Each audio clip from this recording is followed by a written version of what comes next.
साहित्य कला प्रमोद ब्रह्मण राणी लोकदवाणी वीणा पाणी ब्रह्माणी ब्रह्मण राणी लोकदवाणी वीणा गीत साहित्य कला प्रमोद संगीत साहित्य कला प्रमोद देवी पोरे शारदे वरदे संगीत साहित्य कला प्रमोद देवी पोरे शारदे वरदे संगीत साहित्य कला प्रमोद देवी ನಮನಗಳು. ಈಗ ಈ ಕಾರ್ಯಕ್ರಮದ ಮುಂದಿನ ಘಟ್ಟ ಸ್ವಾಗತ ಗೀತೆ. ಈ ಕಾರ್ಯಕ್ರಮಕ್ಕೆ ಆಗಮಿಸಿದಂತಹ ಅತಿಥಿ ನಮ್ಮ ಪ್ರೀತಿ ಗುದಗಪ್ಪನವರು ಹಾಗೂ ಸಂಗಡಿಗರು.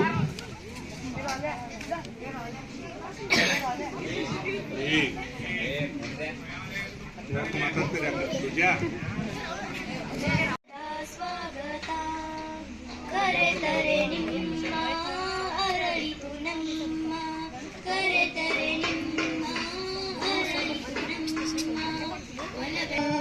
ಸ್ವಾಗತ ಸುಸ್ವಾಗತ ಸಂತೋಷದ ಸ್ವಾಗತ ಅಧ್ಯಕ್ಷ ಮಹಿಮರೇ ಅತಿಥಿ ಸನ್ಮಾನ್ಯರೇ ಅಧ್ಯಕ್ಷ ಮಹಿಮರೇ ಅತಿಥಿ ಸನ್ಮಾನ್ಯರೇ ಪುರದ ಪ್ರಮುಖರೇ ಶ್ರೀಗಳ ಗಣ್ಯರೇ ಪುರದ ಪ್ರಮುಖರೇ ಶ್ರೀಗಳ ಗಣ್ಯರೇ ನಿಮ್ಮೆಲ್ಲರ ಸಮ್ಮಿಳನ ಸಂತಸಕ್ಕೆ ಸೋಪಾನ ನಿಮ್ಮೆಲ್ಲರ ಸಮ್ಮಿಳನ ಸಂತಸಕ್ಕೆ ಸೋಪಾನ ಒಳವಿಂದ ಒಂದಾಗಿ ಆನಂದದಿಂದ ಸ್ವಾಗತ ಸುಸ್ವಾಗತ ಸಂತೋಷದ ಸ್ವಾಗತ ಸ್ವಾಗತ ಸುಸ್ವಾಗತ ಸಂತೋಷದ ಸ್ವಾಗತ ಇಂದಿನ ಈ ಸಭೆಗೆ ತಂದಿದೆ ಶೋಭೆ ಇಂದಿನ ಈ ಸಭೆಗೆ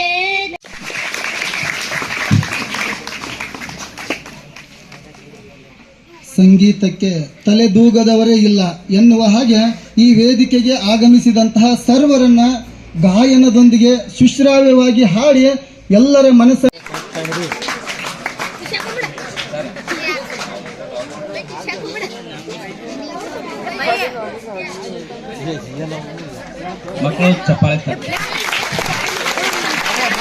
ಉಪನ್ಯಾಸಕರು ಸರ್ಕಾರಿ ಬಾಲಕರ ಪದವಿ ಪೂರ್ವ ಕಾಲೇಜು ಜಮಖಂಡಿ ಇವರು ನಮ್ಮ ಕಾರ್ಯಕ್ರಮಕ್ಕೆ ಆಗಮಿಸಿದ್ದಾರೆ.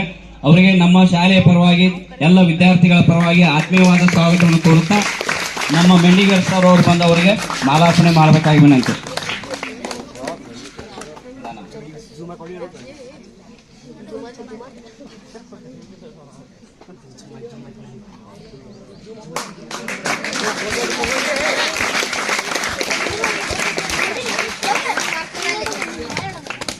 ಅದೇ ರೀತಿಯಾಗಿ ಈ ಕಾರ್ಯಕ್ರಮದ ಸಂಚಾಲಕರಾಗಿರ್ತಕ್ಕಂಥ ನಮ್ಮ ಪ್ರೌಢಶಾಲೆಯ ವಿಜ್ಞಾನ ಗುರುಗಳಾಗಿದ್ದಂಥ ಎಕೆ ಮಾಗಿ ಸರ್ ಅವರಿಗೂ ಕೂಡ ಈ ಕಾರ್ಯಕ್ರಮದ ಪರವಾಗಿ ನಾವೆಲ್ಲರೂ ಕೂಡ ಅವರಿಗೆ ಸ್ವಾಗತವನ್ನು ಕೋರುತ್ತಾ ಇವರಿಗೆ ನಮ್ಮ ಕುಣಿಲಿ ಸರ್ ಅವರು ಮಾಲಾರ್ಪಣೆ ಮಾಡಬೇಕಾಗಿ ವಿನಂತಿ.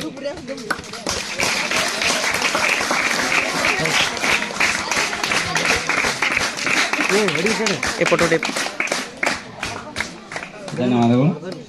ಅದೇ ರೀತಿ ಈ ಕಾರ್ಯಕ್ರಮಕ್ಕೆ ಪಕ್ಕದ BEd ಕಾಲೇಜಿನ ಪ್ರಶಿಕ್ಷಣಾರ್ಥಿಗಳು ಆಗಮಿಸಿದ್ದಾರೆ. ಅವರಿಗೂ ಕೂಡ ನಮ್ಮ ಪ್ರೌಢಶಾಲೆಯ ಪರವಾಗಿ ಆತ್ಮೀಯವಾದ ಸ್ವಾಗತವನ್ನು ಕೋರುತ್ತೇನೆ. ಅದೇ ರೀತಿಯಾಗಿ ನಮ್ಮ ಶಾಲೆಯ ಎಲ್ಲಾ ಶಿಕ್ಷಕ ವರ್ಗದವರಿಗೂ ಕೂಡ ಆತ್ಮೀಯವಾದ ಹಸಿರೇ ಉಸಿರು ಉಸಿರೇ ಹಸಿರು ಹಸಿರುಮಯವಾಗಲೆಂದು ಆ ಸಸಿಗೆ ನೀರನ್ನ ಎರೆದು ಇವತ್ತಿನ ಈ ಸುಂದರ ಸಮಾರಂಭಕ್ಕೆ ಅಧಿಕೃತವಾದ ಚಾಲನೆಯನ್ನು ನೀಡಿದಂತಹ ವೇದಿಕೆಯ ಎಲ್ಲ ಗಣ್ಯಾತಿ ಗಣ್ಯರಿಗೂ ಕೂಡ ತುಂಬು ಹೃದಯದ ವಂದನೆ, ಅಭಿನಂದನೆಗಳು. ಈಗ ಈ ಕಾರ್ಯಕ್ರಮದ ಮುಂದಿನ ಸಾಲು ಮಕ್ಕಳಿಂದ ಭಾಷಣ, ಮರದ ಮಹತ್ವವನ್ನ ಕುರಿತು 10ನೇ ತರಗತಿಯ ವಿದ್ಯಾರ್ಥಿ ಶೆಕೆಯನ್ನು ಕಡಿಮೆ ಮಾಡುತ್ತದೆ. ವಿಷಕಾರಿ ಅನಿಲವನ್ನು ಹೀರಿಕೊಳ್ಳುತ್ತದೆ, ಬಿರುಗಾಳಿಯ ವೇಗ ತಗ್ಗಿಸುತ್ತದೆ, ಭೂಮಿಯ ಕೊರತೆಯನ್ನು ತಡೆಯುತ್ತದೆ, ಭೂಮಿಯ ತೇವಾಂಶವನ್ನು ಹೆಚ್ಚಿಸುತ್ತದೆ. ಅಷ್ಟೇ ಅಲ್ಲದೆ ಅಂತರ್ಜಲವನ್ನು ಹೆಚ್ಚಿಸುತ್ತದೆ, ನೋಟವನ್ನು ಅಂದಗೊಳಿಸುತ್ತದೆ, ಮರಳು ಪ್ರದೇಶ ಹೆಚ್ಚಾಗುವುದನ್ನು ತಡೆಯುತ್ತದೆ, ಮಳೆಯನ್ನು ಆಕರ್ಷಿಸುತ್ತದೆ, ನೇರ ಪ್ರವಾಹದ ವೇಗಗಳನ್ನು ತಗ್ಗಿಸುತ್ತದೆ, ಜೀವ ಸಂಕುಲ ರಕ್ಷಿಸುತ್ತದೆ, ಕಾರ್ಖಾನೆಗೆ ಕಚ್ಚಾ ವಸ್ತು ಒದಗಿಸುತ್ತದೆ, ಪ್ರಾಣಿಗಳಿಗೆ ಆಹಾರ ನೀಡುತ್ತದೆ. ಮರಗಳು ನಮ್ಮ ಪೋಷಣೆಗಾಗಿ ಯಾವುದನ್ನು ಕೇಳುವುದಿಲ್ಲ, ಬದಲಾಗಿ ತನ್ನ ಕ್ರಿಯೆಗಳಿಂದ ಉತ್ಪತ್ತಿಯಾಗುವ ಹಲವು ಪದಾರ್ಥಗಳನ್ನು ಉದಾರವಾಗಿ ನೀಡುತ್ತವೆ. ಕೈಯಲ್ಲಿ ಕೊಡಲಿ ಹಿಡಿದು ಕಡಿಯಲು ಬಂದವರಿಗೂ ನೆರವು ನೀಡುತ್ತವೆ. ಇಂದು ನಾವು ಪರಿಸರವನ್ನು ಉಳಿಸಿದರೆ ನಾಳೆ ಪರಿಸರವು ನಮ್ಮನ್ನು ಉಳಿಸುತ್ತದೆ. ಬನ್ನಿ ನಾವೆಲ್ಲ ಒಗ್ಗೂಡಿ ಪರಿಸರ ಸಂರಕ್ಷಿಸುವ ಕಾರ್ಯಗಳಲ್ಲಿ ಮುಂದಾಗೋಣ ಎಂದು ಹೇಳುತ್ತೇನೆ. ಮಾರ್ಮಿಕವಾಗಿ ಬಹಳಷ್ಟು ಉತ್ತಮ ರೀತಿಯಲ್ಲಿ ಹೇಳಿದಂತ ಆ ವಿದ್ಯಾರ್ಥಿನಿಗೆ ಈ ವೇದಿಕೆಯ ಪರವಾಗಿ ಪುಷ್ಪ ನಮನಗಳು. ಈಗ ಈ ಕಾರ್ಯಕ್ರಮದ ಮುಂದಿನ ಹಂತ ಮಕ್ಕಳಿಂದ ಹಾಡು. ಪರಿಸರ ಗೀತೆಯ ಕುರಿತಾಗಿ ಶ್ರುತಿ ಗುದಗಪ್ಪನವರ್ 9ನೇ ತರಗತಿಯ ವಿದ್ಯಾರ್ಥಿನಿಯರು 8ನೇ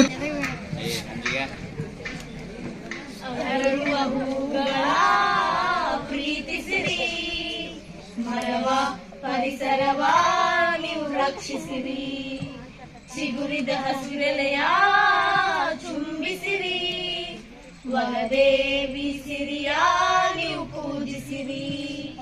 ನಾಳೆಯ ಮಕ್ಕಳು ಕೂಡ ನಗಬೇಕಿದೆ, ಒಳ್ಳೆಯ ಗಾಳಿಯ ಕುಡಿದು ಉಳಿಬೇಕಿದೆ. ಮನುಜ ಮರಗಳನ್ನು ನೀ ಕಡಿಯದಿರು, ಬೆಳೆಯುವ ಸಸಿಗಳಿಗೆ ನೀರೆರೆಯದಿರು. ಮುಗಿಲ ಮೋಡದರೆಗಿಳಿದು ಬರುವ ಮಳೆಯ ಹನಿಗಳದು ಮರವು ನೀಡಿದಂತ ಭಿಕ್ಷೆ ತಿಳಿಯಬೇಕು ನಾವಿಂದು. ಮರದ ಬೇರು ಭೂಮಿಲಿದು ಸಮಯ ಮನ್ನ ತಡೆಯುವುದು, ತಡೆಯದಿದ್ದರೆ ಜಗವೇ ಕೊಚ್ಚಿ ಹೋಗುವುದು. ಸುಡಬೇಡ ಕಾಡನು ನೀನು, ಮರವೆಲ್ಲ ಒಣಗುವುದು, ಮರಿಗುಬ್ಬಿ ಹಕ್ಕಿಗಳೆಲ್ಲ ಮರೆಯಾಗಿ ಹೋಗುವುದು. ಎಳೆಯ ಮುದ್ದು ಹಕ್ಕಿಗಳು, ಬೆಳೆದ ಹೊಲದ ಪಾಪಗಳು, ಗಿರಿಕೋತಿಗಳು, ಹುಳಿ ಜಿಂಕೆಗಳು, ನವಿಲೆಲ್ಲ ನರಳುವುದು, ಸುಟ್ಟು ಮಣ್ಣಾಗಿ ಹೋಗುವವು, ನಮ್ಮ ಸ್ವಾರ್ಥಕ್ಕೆ ಬಲಿಯಾಗುವವು. ಅರಳುವ ಹೂಗಳ ಪ್ರೀತಿಸಿರಿ, ಮರವ ಪರಿಸರವ ನೀವು ರಕ್ಷಿಸಿರಿ. ಬಿಸಿಲ ತಾಪ ಅತಿಯಾಗಿ ಮರಗಳೆಲ್ಲ ಬರಡಾಗಿ, ಹಕ್ಕಿ ಪಕ್ಷಿ ಎಲ್ಲ ಹೊರಗಿ ಹೋಗುತ್ತಿರು ಮಣ್ಣಾಗಿ. ಗಾಳಿಯೆಲ್ಲ ವಿಷವಾಗಿ, ರೋಗ ರುಜನ ಜೊತೆಯಾಗಿ, ನರಕವಾಗಿ ಹೋಯಿತು ಬಾಳು ಕುಡಿಯೋ ನೀರು ಕೊಳಕಾಗಿ. ಮಳೆರಾಯ ಎಂದರು ಬರನು ಮರವಿಲ್ಲದ ಊರುಗಳೇ, ಇಡಬೇಡ ಕಾಡಿಗೆ ಬೆಂಕಿ, ಬಾಳೋಣ ಒಂದೇ ಕಡೆ. ಭೂಮಿಯೆಂದು ನಮ್ಮದಲ್ಲ, ಯಾರು ಕೂಡ ತಂದಿಲ್ಲ, ಬದೂರು ದಿನ ಈ ಮಣ್ಣರು ನಾಯಿ ಭೂಮಿಯ ಉಳಿಸೋಣ, ಎಲ್ಲ ಒಂದಾಗಿ ಜೊತೆಗಿರುವ. ಬನ್ನಿ ಉಳಿಸೋಣ ಈ ಪರಿಸರವ, ಅರಳುವ ಹೂವುಗಳ ಪ್ರೀತಿಸಿರಿ, ಮರವ ಪರಿಸರವ ನೀವು ರಕ್ಷಿಸಿರಿ. ಚಿಗುರಿದ ಹಸಿರೆಲೆಯ ಚುಂಬಿಸಿರಿ, ಮಲದೇವಿ ಸಿರಿಯ ನೀವು ಪೂಜಿಸಿರಿ. ನಾಳೆಯ ಮಕ್ಕಳು ಕೂಡ ನಗಬೇಕಿದೆ, ಒಳ್ಳೆಯ ಗಾಳಿಯ ಕುಡಿದು ಉಳಿಬೇಕಿದೆ. ಮನುಜ ಮರಗಳನ್ನು ನೀ ಕಡಿಯದಿರು, ಬೆಳೆಯುವ ಸಸಿಗಳಿಗೆ ನೀರೆರೆದಿರು. ಅರಳುವ ಹೂಗಳ ಈ ಒಂದು ಸುಂದರ ಸಮಾರಂಭಕ್ಕೆ ಆಗಮಿಸಿದಂತಹ ನಮ್ಮ ಮುಖ್ಯ ಅತಿಥಿಗಳಾಗಿರುವಂತಹ ಶ್ರೀ ಲಿಂಗಾನಂದ ಗವಿಮಠ ಗುರುಗಳು, ನಮ್ಮ ಶಾಲೆಯ ಮುಖ್ಯೋಪಾಧ್ಯಾಯರು ಹಾಗೂ ಮಾಜಿ ಗುರುಗಳು ಹಾಗೂ ಎಲ್ಲ ಶಿಕ್ಷಕ ವೃಂದದವರ ಪರವಾಗಿ ಸನ್ಮಾನವನ್ನು ಸ್ವೀಕರಿಸಬೇಕು. ಹಾಗೆಯೇ ಮಾಜಿ ಗುರುಗಳು ಅವರಿಗೆ ಕಿರು ಕಾಣಿಕೆಯನ್ನು ಕೂಡ ಸಲ್ಲಿಸಬೇಕು. ನಮ್ಮ ಶಾಲೆಯ ಸಣ್ಣ ಕಾಣಿಕೆಯನ್ನ ದಯವಿಟ್ಟು ಆ ಗುರುಗಳು ಸ್ವೀಕರಿಸಬೇಕು. ಜೋರಾದ ಕರತಾಡನೆ.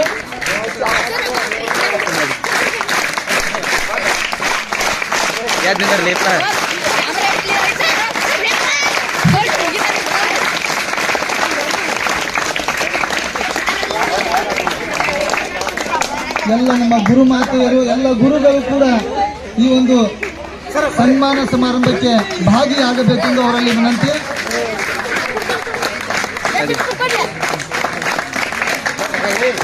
ಇಲ್ಲಿ ನೋಡಿ ಬೈ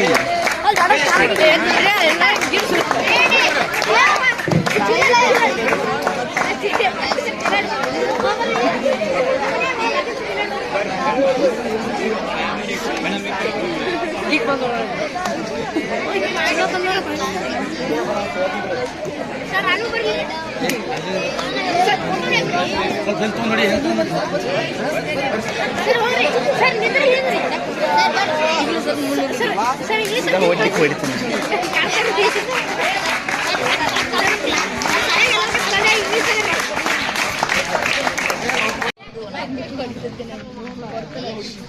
ಇವತ್ತಿನ ದಿವಸ ಸರ್ಕಾರಿ ಪ್ರೌಢಶಾಲೆ ಕುಂಚನೂರು ಪೂಕೆ, ನಾವು ಪೂಕೆ ಅಂದ್ರೆ ನೆನಪು ಉಳಿತದ ಅಲ್ಲ, ಆ ಒಂದು ಪ್ರೌಢಶಾಲೆಯಲ್ಲಿ ಸಾಲು ಮರದ ತಿಮ್ಮಕ್ಕ ಇಕೋ ಕ್ಲಬ್ ಅದ.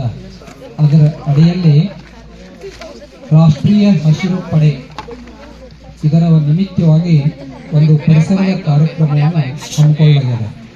ಈ ಒಂದು ಪರಿಸರದ ಕಾರ್ಯಕ್ರಮದ ಘನ ಅಧ್ಯಕ್ಷತೆಯನ್ನು ವಹಿಸಿರ್ತಕ್ಕಂಥ ನಮ್ಮ ಆತ್ಮೀಯರು, ದಕ್ಷ ಅಧಿಕಾರಿಗಳಾದಂಥ ಈ ಸಂಸ್ಥೆಯ ಮುಖ್ಯಸ್ಥರಾದಂಥ ಸನ್ಮಾನ್ಯ ಶ್ರೀ ವಿಜಯ್ ಕುಮಾರ್ ವಂದಾಲ್ ಸರ್ ಅವರೇ, ಹಾಗೂ ನನ್ನ ಆತ್ಮೀಯ ಸ್ನೇಹಿತರು, ನೀವು ಹೆಂಗೆ ಈಗ ಸಹಪಾಠಿಗಳ ಕುರಿತು ಕಲಿಯಾಕತ್ತಿರಲ್ಲ, ಈಗ ಹೀಗೆ ನಾವು ಅಶೋಕ್ 35 ವರ್ಷದ ಹಿಂದ ಅಂತಹ ಸ್ನೇಹಿತರಾದಂಥ ಎ.ಕೆ. ಮಾಗಿ ಅವರೇ, ಗೋಡ್ ಸರು, ನಮ್ಮ ಮಂಡಿಗೇರಿ ಸರ್, ಎಲ್ಲ ಗುರುಮಾತೆಯರು, ನಮ್ಮ ಇನ್ನೊಬ್ಬರು ಸ್ನೇಹಿತರು ದೈಹಿಕ ಶಿಕ್ಷಕರವರು ಎಂ.ಎಚ್. ಅಮ್ಗೌಡ್ ಸರ್, ಅವರು ಬಹಳ ಆತ್ಮೀಯರು ನಮ್ಗೆ. ಇಲ್ಲಿರ್ತಕ್ಕಂಥ ಎಲ್ಲ ಗುರುಗಳೇ, ಗುರುಮಾತೆಯರೇ, ಬಿ.ಡಿ. ಕಾಲೇಜಿನ ಪ್ರಶಿಕ್ಷಣಾರ್ಥಿಗಳೇ, ಮುದ್ದು ವಿದ್ಯಾರ್ಥಿನಿಯರೇ, ಇವತ್ತಿನ ದಿವಸ ನಿಮಗೆಲ್ಲರಿಗೂ ಗೊತ್ತಿರುವ ಹಾಗೆ ಪರಿಸರದ ಒಂದು ಕಾರ್ಯಕ್ರಮ ಅದ. ಆದರೆ ಸಮಸ್ಯೆ ಏನಾಗಿದೆ ಅಂತಂದ್ರೆ, ನಾನು ಏನೇನು ಮಾತಾಡ್ಬೇಕಂತ ಮಾಡಿದ್ನಲ್ಲ, ಐಶ್ವರ್ಯ ಬಂದ ಮರದ ಮಹತ್ವವನ್ನೆಲ್ಲ ಹೇಳ್ಬಿಟ್ಲು. ಸುಮಾರು ಒಂದು 10-12 ಮರ ನಮ್ಗೆ ಏನೇನು ಸಹಾಯ ಮಾಡ್ತದ ಅಂತ ಹೇಳ್ಬಿಟ್ಲು. ನಂದು ಭಾರ ಕಮ್ಮಿ ಆಗ್ತದೆ. 7th ತರಗತಿಯ ವಿದ್ಯಾರ್ಥಿನಿಯರು ಬಂದರು, ಒಂದು ಪರಿಸರದ ಗೀತೆಯನ್ನು ಹಾಡಿದ್ರು. ಅವರು ಗೀತೆಯನ್ನು ಹಾಡುವುದರೊಂದಿಗೆ ಈ ಪರಿಸರದ ಮಹತ್ವವನ್ನೆಲ್ಲ ಅವ್ರು ಹೇಳಿದ್ರು. 3ನೇದಾಗಿ ನಮ್ಮ ಅಶೋಕ್ ಮಾಗಿ ಅವರು ಪ್ರಾಸ್ತಾವಿಕವಾಗಿ ಮಾತಾಡ್ತೀವಿ ಅಂತ ಹೇಳಿ ನಾನು ಏನೇನು ಹೇಳ್ಬೇಕಂತ ಮಾಡಿದ್ನಲ್ಲ ಎಲ್ಲ ಅವ್ರು ಹೇಳ್ಬಿಟ್ರು. ಇನ್ನು ನನ್ನ ಕೆಲಸ ಏನೂ ಇಲ್ಲ, ಸರಳ ಆತ ಅಲ್ಲ, ಕೆಲಸ ಭಾಳ ಸರಳ ಆತ. ಒಂದ್ಸಾರಿ ನಾವು ಹುಣ್ಣೂರ ಸ್ಕೂಲ್ ಒಳಗೆ ಕೆಲಸ ಮಾಡುವಾಗ ಈಗ B.Ed ವಿದ್ಯಾರ್ಥಿಗಳು ಬಂದಿದ್ರಿ ಪಾಠ ಕೊಡ್ಲಿಕ್ಕೆ. ಒಂದು ಘಟನೆ ಹೇಳ್ತೀನಿ ನಿಮಗೆ, ಸುಮ್ಮನೆ ನೆನಪಿಸ್ತೇನೆ. ನಿಮಗ್ ಬಂದಿದ್ರಲ್ಲ B.Edದವ್ರು ಪಾಠ ಕೊಡ್ಲಿಕ್ಕೆ. ಅಲ್ಲಿ 9ನೇ ತರಗತಿಗೆ ರಕ್ತ ಹಾಗೂ ರಕ್ತದ ಘಟಕಗಳ ಬಗ್ಗೆ ಮಾನವನ ಹೃದಯ ಹೇಳಬೇಕಾಗಿತ್ತು. ಅದಕ್ಕೆ ಮುಂಚೆ ಒಂದ್ ಸ್ವಲ್ಪ ರಕ್ತ ಹಾಗೂ ರಕ್ತದ ಘಟಕಗಳ ಬಗ್ಗೆ ಹೇಳಬೇಕಾಗಿತ್ತು. ಅವ ವಿದ್ಯಾರ್ಥಿ ಪ್ಲಾನ್ ಬರ್ಕೊಂಡ್ ಬಂದಿದ್ದ, ಲೆಸನ್ ಪ್ಲಾನ್. ಅದ್ರೊಳಗೆ ಏನ್ ಬರ್ದಿದ್ ಗೊತ್ತದನ್ರಿ ನಿಮ್ಗ? ಮೋಟಿವೇಶನ್ ಅಂತ ಬಂದ ತಕ್ಷಣ ಕೆಲವು ಪ್ರಶ್ನೆ ಕೇಳ್ತಾರ, ಗೊತ್ತದ? ಈಗ ಪ್ರಶ್ನೆ ಬರ್ಕೊಂಡು ಬಂದಿದ್ದವ. ಏನ್ ಬರ್ದಿದ್ದ? 1ನೇ ಪ್ರಶ್ನೆ, ನೀವು ದಾರಿಯಲ್ಲಿ ಹೋಗುವಾಗ ಅಪಘಾತವಾಗುತ್ತದೆ, ಇದು ಪ್ರಶ್ನೆ. ಆಗ ಏನಾಗುತ್ತದೆ ಅಂತ ತಾನ ಬರ್ದಿದ್ದ. ಊಹೆ ಮಾಡಿ ಒಂದು ಉತ್ತರ ಬರ್ದಿದ್ದ, ಗಾಯವಾಗುತ್ತದೆ ಎಂದು ಮಕ್ಕಳು ಹೇಳುತ್ತಾರೆ, ಗಾಯ. ಆ ನಂತರ ಏನಾಗುತ್ತದೆ ಅಂತ ಬರ್ದಿದ್ದ, ರಕ್ತ ಬರುತ್ತದೆ ಅಂತ ಬರ್ದಿದ್ದ. ರಕ್ತ ಎಂದರೇನು ಅಂತ ಮುಂದೆ ಮತ್ತೆ ಪ್ರಶ್ನೆ. ರಕ್ತವು ಒಂದು ದ್ರವ ಸಂಯೋಜಕ ಅಂಗಾಂಶ.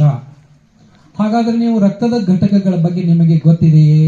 ಇಲ್ಲ ಸರ್, ರಕ್ತದ ಬಗ್ಗೆ ಗೊತ್ತಿಲ್ಲ. ಹಾಗಾದ್ರೆ ನಾವು ಇಂದು ರಕ್ತ ಹಾಗೂ ರಕ್ತದ ಘಟಕಗಳ ಬಗ್ಗೆ ಅಭ್ಯಾಸ ಮಾಡೋಣ ಅಂತ ಹೇಳಬೇಕಾಗಿತ್ತ. ಆದ್ರೆ ಅಲ್ಲಿ ನಡೆದ ಬೇರೆ ರೀ. ಏನ್ ನಡೀತು ಅಂತಂದ್ರ, ಅವ್ ಬಂದು ಒಂದು ಪ್ರಶ್ನೆ ಒಗದ್ರಿ ವಿದ್ಯಾರ್ಥಿಗಳಿಗೆ. ಮಕ್ಕಳೇ, ನಾವು ದಾರಿಯಲ್ಲಿ ಹೋಗುವಾಗ ದಾರಿಯಲ್ಲಿ ಅಪಘಾತವಾಗುತ್ತದೆ, ಆಗ ಏನಾಗುತ್ತದೆ ಅಂದ. ಒಬ್ಬ ತಿಮ್ಮ ಕೂತಿದ್ರಿ ಹಿಂದ. ಸರ್ ನಾ ಹೇಳ್ತೇನ್ರಿ ಅಂದ. ಎದ್ ನಿಂತ, ಸರ್ ಮಂದಿ ಕೂಡ್ತತ್ರಿ. ಅಪಘಾತ ಆದ ತಕ್ಷಣ ಏನಾಗುತ್ತದೆ? ರಕ್ತ ಬರ್ತದೆ, ಹಿಂಗ್ ಹಂತಗಳಿದಿಲ್ಲ. ಆಮೇಲೆ ಏನ್ ಮಾಡ್ಬೇಕು ತಿಳಿಲ್ಲ. ನಾವು ಮತ್ತೊಂದು ಪ್ರಶ್ನೆ ಮಾಡಿದ. ಆಮೇಲೆ ಏನಾಗುತ್ತದೆ ಎಂದ. ಒಬ್ಬ ವಿದ್ಯಾರ್ಥಿನಿ ಎದ್ ನಿಂತ, ಸರ್ ಪೊಲೀಸರು ಬರುತ್ತಾರೆ. ಆಮೇಲೆ ಏನಾಗ್ತದ ಪೊಲೀಸರು ಬರ್ತಾರೆ. ಅವಾಗ ಸಮಸ್ಯೆ ಆತ್ರಿ ಏನು ಹೇಳಬೇಕು ಅಂತೇಳಿ ವಿಚಾರ ಮಾಡಿದ. ಅವನು ಭಾಳ ಜಾಣ ಇದ್ದ, ಬಿ ಎಡ್ ವಿದ್ಯಾರ್ಥಿ. ಒಬ್ಬ ವಿದ್ಯಾರ್ಥಿನ ಕರೆದ, ಏ ಬಸವರಾಜ್ ಬಾರ ಇಲ್ಲ ಅಂತಂದ. ಕರೆದ, ಒಂದು ಟೇಬಲ್ ಮೇಲೆ ಒಂದು ಗುಂಡು ಪಿನ್ ಇತ್ರಿ. ಪಿನ್ ತಗೊಂಡ, ಬೆರಳು ತಗೊಂಡು ಜಸ್ಟ್ ಪಿಕ್ ಮಾಡಿದ. ಈಗ ಏನ್ ಬರಾಕತ್ತೈತಿ ಅಂತ ಕೇಳ್ದ. ಅಳುವು ಬರಾಕತ್ತೈತ್ರಿ ಸರ್. ಜೋರ್ಲೆ ಚುಚ್ಚಿದ್ರಿ, ಏನ್ ಬರಾಕತ್ತೈತಿ ಅಂತ. ಈಗ ನೋಡೇ ಹೇಳ್ಬೇಕಲ್ರಿ ಅವ ವಿದ್ಯಾರ್ಥಿ. ಹೇಳಿಲ್ಲ, ಅಳುವು ಬರಾಕತ್ತೈತ್ರಿ ಸರ್ ಅಂತಂದ. ಅಲ್ಲಿ ಹಿಂದೆ ಸರ್ ಕೂತಿದ್ರು ಮೆಥಡ್ ಮಾಸ್ಟರ್. ಇರ್ಲಪ್ಪ ಮುಂದೆ ನೆಕ್ಸ್ಟ್ ಸ್ಟೆಪ್ಪಿಗೆ ಹೋಗು ಅಂತಂದ್ರ. ಇದ್ರ ಅರ್ಥ ಏನು ಅಂತಂದ್ರ, ನಾವಿಲ್ಲಿ ಶಿಕ್ಷಕರು ಒಂದು ಊಹೆ ಮಾಡ್ಕೊಂಡು ನಿಮ್ಗೆ ಏನೋ ಪಾಠ ಹೇಳ್ಬೇಕು ಅಂತ ನಾವು ಬಂದಿರ್ತೀವಿ. ನಿಮ್ಮ ಊಹೆ ಆಲೋಚನೆಗಳು ಏನಾಗಿರ್ತಾವ, ಭಿನ್ನವಾಗಿರುತ್ತವೆ. ಹೌದಾ? ಈ ಕೊರೋನಾ ನಂತರದ ಬ್ಯಾಚ್ ಏನ್ ಬಂತ್ ನೋಡ್ರಿ. ಹೌದಾ? ನೀವು ಕೊರೋನಾ ಎದುರಿಸಿ ಬಂದಿರಲ್ಲ ಈಗ. ಈ ಬ್ಯಾಚಿನ ವಿದ್ಯಾರ್ಥಿಗಳನ್ನ 1 ಗಂಟೆವರೆಗೂ ಇಲ್ಲಿ ಹಿಡಿದು ಕುಂಡಿಸೋದಂದ್ರೆ ಬಹಳ ಕಷ್ಟ. ನಾನು ದಾರಿ ಒಳಗೆ ಬರಾಗ ಒಬ್ರು, ನಾನು ಕಾರ್ ಒಳಗೆ ಬಸ್ ಸ್ಟ್ಯಾಂಡ್ ಒಬ್ರು ಸರ್ ಹತ್ತಿದ್ರು. ಇಲ್ಲಿ ಇದ್ರ ತನಕ ಸರ್ಕಲ್ ತನಕ ಬಂದ್ರ ಅವರು ಹಿಂಗ್ರಿ ಒಂದು ಕಾರ್ಯಕ್ರಮ ಐತಿ ಹೊಂಟೀನ್ರಿ ಅಂದೆ. ಸರ್ ನೀವು ಹುಡುಗರ ಮುಂದೆ ಭಾಳ ತನ ಮಾತಾಡ್ಬೇಡ್ರಿ ಅಂತಂದ್ರ ಅವ್ರು. ಯಾಕ್ರಿ ಅಂತಂದೆ. ಈಗಿನ ಹುಡುಗರು ಒಟ್ಟ ಸುಮ್ಮ ಕುಂಡ್ರಂಗಿಲ್ರಿ ಅಂತಂದ್ರೆ. ಆದ್ರೆ ನಾ ಇಲ್ಲಿ ಬಂದು ಅಂದ್ರೆ ಹಿಂದಿನವ್ರು ಕಾಣಿಸಂಗಿಲ್ಲ ಎತ್ತಿದ್ರಿ ಅಂದ್ರ ಓಕೆ ಕೂಡಿಸ್ಬಿಡ್ರಲ್ಲಿ ಸ್ವಲ್ಪ. ನಾನು ಭಾಳ ಮಾತಾಡಂಗಿಲ್ಲ. ನಾ ಹೇಳಿದ್ನಲ್ಲ ಎಲ್ಲ ಪಾಯಿಂಟ್ಸ್ ಕವರ್ ಆಗ್ಯಾವ. ಇಲ್ಲಿ ಅವ್ರು ಏನ್ ಬಿಟ್ಟು ಹೋಗಿದ್ರಲ್ಲ ಅದ್ರೊಳಗಿನ ಒಂದಿಷ್ಟು ಪಾಯಿಂಟ್ಸ್ ನಿಮ್ಗೆ ಹೇಳಿ ಮುಗಿಸ್ಬಿಡ್ತಾನೆ. ನನಗೆ ಸರ್ ಹೇಳ್ಯಾರ, ಸರ್ ನಮ್ದು 4:15 ಅಂದ್ರೆ ಶಾಲೆ ಬಿಡ್ತದ ಅಂತ ಹೇಳ್ಯಾರ. ಅದು ಒಂದು ನಾ ಗಮನದಲ್ಲಿ ಇಟ್ಕೋಬೇಕ. ಹೌದ್ರಿ? ಒಂದು 4:15 ಆಯ್ತಂದ್ರೆ ನೀವೆಲ್ಲ ಬ್ಯಾಗ್ ತಗೊಂಡು ಹೊಂಟ್ರಿ ಅಂತಂದ್ರೆ ನಾ ಇಲ್ಲೇ ನಾ ಒಬ್ಬ ಮಾತಾಡ್ಕೊತ ನಿಂದ್ರದಾಗ್ತದ ಏನ್ರಿ? ಹಾಗೂ ಆಗ್ಬಾರ್ದ. ನಿಮ್ಮ ಸಮಯದ ಒಳಗಡೆನೇ ಹೋಗುವಿರಂತೆ. ಓಕೆ, ಇದು ಪರಿಸರದ ಬಗ್ಗೆ ಕಾಳಜಿ ಇಂದು ನಿನ್ನೆಯದಲ್ಲ. ಬಹಳ ವರ್ಷಗಳಿಂದ ನಮ್ಮ ಪೂರ್ವಜರಲ್ಲೂ ಕೂಡ ಇದರ ಬಗ್ಗೆ ಒಂದು ಕಲ್ಪನೆ ಇತ್ತು ಅಂತ ಹೇಳಿ ಒಂದು ಸಂಸ್ಕೃತದ ಶ್ಲೋಕದಲ್ಲಿ ಹೇಳ್ತದ. ಏನ್ ಹೇಳ್ತದ? ಸಮುದ್ರ ವಸನೆ ಪೃಥ್ವಿ ಪರ್ವತತ್ಸನ ಮಂಡಲೆ ವಿಷ್ಣು ಪತ್ನಿ ನಮಸ್ತುಭ್ಯಂ ಪಾದ ಸ್ಪರ್ಶಂ ಕ್ಷಮಸ್ವಮೇ. ಇದರ ಅರ್ಥ ನೋಡ್ರಿ, ನಾವು ಕೇಳಿರ್ತೀವಿ ಈ ಶ್ಲೋಕವನ್ನ, ಆದ್ರೆ ಇದ್ರ ಹಿನ್ನೆಲೆ ಏನು ಅಂತ ತಿಳ್ಕೊಂಡಿರಂಗಿಲ್ಲ. ಶ್ಲೋಕ ಏನ್ ಹೇಳ್ತದಂದ್ರ, ನಮ್ಮ ಹಿರಿಯರು ಬೆಳಿಗ್ಗೆ ಎದ್ದ ತಕ್ಷಣ ಈ ಶ್ಲೋಕವನ್ನು ಹೇಳಿ ಹಾಸಿಗೆ ಒಳಗಿಂದ ಹೇಳ್ತಿದ್ರಂತ. ಯಾಕಂತಂದ್ರ, ಹೇ ವಿಷ್ಣು ಪತ್ನಿಯಾದ ಭೂಮಿ ತಾಯಿಯೇ, ಅನಿವಾರ್ಯತೆಯಿಂದಾಗಿ ನಿನ್ನ ಮೇಲೆ ಪಾದಗಳನ್ನು ಊರಿದ ನನ್ನನ್ನು ಕ್ಷಮಿಸು ಅಂತ ಹೇಳಿ ಅವ್ರ ಮ್ಯಾಲೆ ಹೇಳ್ತಿದ್ರಂತ. ಅಂದ್ರ ಮನುಷ್ಯ ಇವತ್ತಿನ ದಿವಸ ಭೂಮಿ ಮೇಲೆ ಪಾದ ಇಟ್ಟ ಅಂತಂದ್ರ ಮಲಿನ ಮಾಡ್ತಾನ ಅನ್ನುವಷ್ಟರ ಮಟ್ಟಿಗೆ ಏನಾಗಿದೆ, ಭೂಮಿ ಅಥವಾ ಗಾಳಿ ಎಲ್ಲವೂ ಮಲಿನ ಆಗ್ತಾ ಆಗ್ತಾ ಆಗ್ತಾ ಆಗ್ತಾ ಹೊರಟಿದೆ. ಬೆಳಿಗ್ಗೆ ಎದ್ದು ಏನು ಒಂದು ಪ್ಲಾಸ್ಟಿಕ್ ಹಾಲಿನ ಪಾಕೆಟ್ ಬರ್ತದ, ಕಟ್ ಮಾಡ್ತೀವಿ, ಹಾಲನ್ನ ಹಾಕೊಂತೀವಿ, ಪ್ಲಾಸ್ಟಿಕ್ ಅನ್ನ ಎಸೆದು ಬಿಡ್ತೀವಿ. ಅಲ್ಲಿಂದ ಶುರು ಆಯ್ತು ನಮ್ದು ಚಟುವಟಿಕೆ. ಎದ್ದ ತಕ್ಷಣ ಅಲ್ಲಿಂದ ಸಾಯಂಕಾಲ ಮಿತವ್ಯಯಗೊಳಿಸುತ್ತೇನೆ, ಸಾಧ್ಯವಾದರೆ ತ್ಯಜಿಸುತ್ತೇನೆ, ಹಾಗೂ ರೆಡ್ಯೂಸ್ ರಿಯೂಸ್ ರೆಫ್ಯೂಸ್ ಎಂಬ ತತ್ವಗಳಿಗೆ ಅನುಗುಣವಾಗಿ ನಡೆಯುತ್ತೇನೆ. ಈ ವಿಷಯವನ್ನು ಎಲ್ಲರಿಗೂ ತಿಳಿಸಿ ಹೇಳುತ್ತೇನೆ. ಪ್ಲಾಸ್ಟಿಕ್ ಜೈವಿಕವಾಗಿ ಶಿಥಿಲೀಯವಾಗುವುದಿಲ್ಲ. ಇದು 700 ವರ್ಷಗಳವರೆಗೆ ಕೊಳೆಯುವುದಿಲ್ಲ. ಧನ್ಯವಾದಗಳು. ಮಾತನ್ನು ಹೇಳ್ತಾರೆ. ಏನ್ ಹೇಳ್ತಾರೆ ನೋಡ್ರಿ, ಈ ಪರಿಸರವು ಮಾನವನ ಎಲ್ಲ ಅವಶ್ಯಕತೆಗಳನ್ನು ಪೂರೈಸುತ್ತದೆ. ನಮ್ಮ ಏನು ಅವಶ್ಯಕತೆ ಇದಾವಲ್ಲ, ಈ ಪರಿಸರ ಕಾಡುಗಳ ನಮ್ಗೆ ಏನ್ ಬೇಕು ಎಲ್ಲಾನು ಕೊಡ್ತಾವಂತ. ಆದರೆ ಮಾನವನ ದುರಾಶೆಗಳನ್ನಲ್ಲ ಅಂತ ಹೇಳ್ತಾರೆ.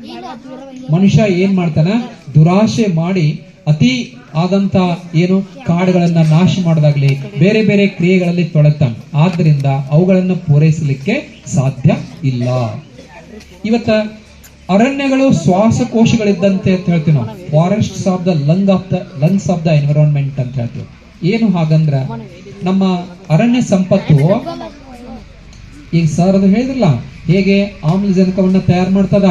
ಆ ಆಮ್ಲಜನಕವನ್ನ ತಯಾರು ಮಾಡೋದ್ರಿಂದ ಅವು ಈ ಪರಿಸರದ ಶ್ವಾಸಕೋಶಗಳಿದ್ದಂತೆ. ಆದ್ರೆ ಸಮಸ್ಯೆ ಏನಾಗಿದೆ ನೋಡ್ರಿ, ಸುಮ್ಮನೆ ನಾವು ಸಮಸ್ಯೆನೂ ನೋಡ್ಬೇಕು, ಅದಕ್ಕೆ ಪರಿಹಾರನೂ ಕಂಡುಕೊಳ್ಬೇಕು. ಯಾವುದೇ ಒಂದು ಅಭಿವೃದ್ಧಿಶೀಲ ದೇಶ ಇರಬೇಕಾದರೆ ಅದರ ಅರಣ್ಯ ಸಂಪತ್ತು ಎಷ್ಟು ಇರಬೇಕು? 33% ಇರಬೇಕು. ಅಂದ್ರೆ ಒಂದು ಪೂರ್ಣ ಭಾಗ ಭೂಮಿ ಅದ ಅಂದ್ರೆ 1/3 ಭಾಗ ಏನಿರ್ಬೇಕು? ಅರಣ್ಯ ಸಂಪತ್ತು ಇರಬೇಕು. ಹೀಗಂತೇಳಿ ರಾಷ್ಟ್ರೀಯ ಅರಣ್ಯ ನೀತಿ ಅಂತ ಹೇಳಿ ಮಾಡಿದ್ವಿ ನಾವು, ನ್ಯಾಷನಲ್ ಫಾರೆಸ್ಟ್ ಪಾಲಿಸಿ 1952ರಲ್ಲಿ ಭಾರತ ಸರ್ಕಾರ ಇದನ್ನ ಜಾರಿಯಲ್ಲಿ ತಂದದ. ಏನೋ ಕನಿಷ್ಠ 33% ಏನಿರ್ಬೇಕು? ಅರಣ್ಯ ಪ್ರದೇಶ ಇರಬೇಕು. ನಾನು ಕೊನೆಗೆ ಕೆಲವು ಪ್ರಶ್ನೆಗಳನ್ನು ಕೇಳ್ತನ, ಲಕ್ಷ ಕೊಟ್ಟು ಕೇಳಿದ್ರೆ ಅಷ್ಟೇ ಹೇಳಲಿಕ್ಕೆ ಬರ್ತದೆ. ನೋಡ್ರಿ, ಯಾವುದೇ ಒಂದು ದೇಶದಲ್ಲಿ ಅರಣ್ಯ ಸಂಪತ್ತು ಎಷ್ಟಿರಬೇಕು? 33% ಇರಬೇಕು. ಆದರೆ ಭಾರತದಲ್ಲಿರುವ ಅರಣ್ಯ ಸಂಪತ್ತು ಎಷ್ಟು ಪರ್ಸೆಂಟೇಜ್ ಇದೆ? ಇದು ಪ್ರಶ್ನೆ. ಕೇವಲ 19% ಉಳಿದದ. ಇದು ಒಂದು 8-10 ವರ್ಷದ ರಿಪೋರ್ಟ್ ಇದೆ, 8-10 ವರ್ಷ ಹಿಂದಿನ ರಿಪೋರ್ಟ್. ಇವತ್ತಿನ ರಿಪೋರ್ಟ್ ನೋಡಿದ್ರ ಆ 19% ಆದಷ್ಟು ಇದ್ದಂತ ಅರಣ್ಯ ಪ್ರದೇಶ 18%, 17%, 16%, 15% ಕಡಿಮೆ ಆಗ್ತಾ ಹೊರಟಿದೆ. ಯಾಕೆ? ಅತಿಯಾದ ಬೆಳೆ ಇರ್ತಕ್ಕಂಥ ಜನಸಂಖ್ಯೆಯೊಳಗ ನೋಡ್ರಿ, ಅವೊಂದು ಊಹೆ ಮಾಡಿ ಹೇಳ್ತಾನೆ, 10 ಬಾವಿಗಳು ಒಂದು ಕೆರೆಗೆ ಸಮ ಅಂತ ಹೇಳ್ತಾನೆ. ಸುಮ್ಮನೆ ನೀವು ಊಹೆ ಮಾಡ್ಕೊಂತ ಹೋಗ್ರಿ, ಅವ್ನ ಊಹೆಯಲ್ಲಿ ಕೊನೆಗೆ ಹ್ಯಾಕ್ ಬರ್ತದೆ ನೋಡ್ರಿ. 10 ಕೆರೆಗಳು ಒಂದು ಸರೋವರಕ್ಕೆ ಸಮ ಅಂತ ಹೇಳ್ತಾನೆ. 10 ಸರೋವರಗಳು ಒಂದು ಸಾಗರಕ್ಕೆ ಸಮ ಅಂತ ಹೇಳ್ತಾನೆ. 10 ಸಾಗರಗಳು ಒಬ್ಬ ಸತ್ಪುತ್ರನಿಗೆ ಸಮ ಅಂತ ಹೇಳ್ತಾನೆ. 10 ಸತ್ಪುತ್ರರು ಒಬ್ಬ ಹೆತ್ತ ತಾಯಿಗೆ ಸಮ ಅಂತ ಹೇಳ್ತಾನೆ. 10 ಹೆತ್ತ ತಾಯಂದಿರು ಒಂದು ಮರಕ್ಕೆ ಸಮ ಅಂತ ಹೇಳ್ತಾನೆ. ಏನಿದ್ರ ಉದ್ದೇಶ ಅಂತಂದ್ರ, ಒಂದು ಮರ ಕೊಡುವುದನ್ನ ಯಾರೂ ಕೊಡ್ಲಿಕ್ಕೆ ಸಾಧ್ಯವಿಲ್ಲ. ಹೌದಾ? ಅದೇನ್ ಕೊಡ್ತದ? ಪ್ರಾಣವಾಯುವನ್ನ ಕೊಡ್ತದ. ಅದು ಪ್ರಾಣವಾಯುವನ್ನ ಕೊಡುವುದನ್ನ ಒಂದು ಸಿಟ್ಟಿಗೆ ಎದ್ದು ನಿಲ್ಲಿಸ್ಬಿಡ್ತೀವಿ ಅಂತಂದ್ರ ನೀವೆಲ್ಲ ಏನಾಗ್ತೀರಿ? ಎಸ್, ನಮ್ದು ಶ್ವಾಸ ನಿಂತು ಹೋಗಿಬಿಡ್ತದ. ಹೌದಾ? ಆದ್ದರಿಂದ ಏನ್ ಮಾಡ್ಬೇಕು ಅಂದ್ರೆ, ಎಲ್ಲದಕ್ಕಿಂತಲೂ ಮಿಗಿಲು ಅಂತ ಹೇಳಲಿಕ್ಕೆ ಅವ ಕವಿಗೆ ಹಂಗೆ ಹೇಳ್ಬೇಕಾಗಿತ್ತ. ತಾಯಿಗಿಂತಲೂ ಮಿಗಿಲು ಮರ ಅಂದ್ರ ನಾವು ಮರವನ್ನ ಏನ್ ಮಾಡ್ಬೇಕು? ಉಳಿಸಿ ಬೆಳೆಸಿಕೊಂಡು ಹೋಗಬೇಕು. ವೃಕ್ಷೋ ರಕ್ಷತಿ ರಕ್ಷಿತಃ ಅಂತ ಹೇಳಿದ್ರು.